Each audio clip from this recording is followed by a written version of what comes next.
કપમાં ગરમ ગરમ જ્યારે ચા હોય છે અને એ ચા આપણે પીતા હોય છે અને આપણી જીભ તતડી જાય છતાં આપણે એ જે ચા છે એ પીવાની નથી છોડતા, તો આ તો પ્રેમ છે. તો પ્રેમને કેવી રીતના છોડી શકે છે? એ તો ગમે એટલો તડપે તરસે છતાંય જે પ્રેમ કરવાવાળા છે ને એ તો કરવાના જ છે. નિભાવવું ન નિભાવવું એ તો જવાબદારી એ છોકરા છોકરીની છે, પણ 99% મારા ખ્યાલ મુજબ જે છોકરો છે ને એને જે વચન આપ્યા હોય છે ને એ વચન ઉપર તો અહીંયા જ ઊભો હોય છે, પણ કદાચ જે છોકરીએ વચન આપ્યા હોય છે ને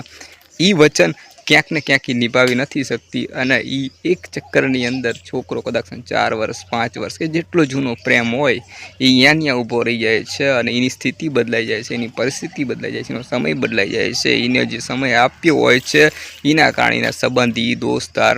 અને ઘણું બધું એના જે ડ્રીમ્સ હોય છે એ પણ છૂટી જાય છે. એને જે વિચાર્યું હોય છે ને એ બધું છૂટી જાય છે એક છોકરીના વચનના કારણે, પ્રેમના કારણે, છતાં એ છોડતો નથી. તો તમને શું લાગે છે કોમેન્ટમાં કહી શકો છો, અને મારી ચેનલ પર નવા હોય તો સબસ્ક્રાઈબ કરી શકો છો, બેલ આઇકનને પ્રેસ કરી શકો છો એટલે નોટિફિકેશન મળી રહી છે નવા વિડીયોની. Bye bye, take care and enjoy your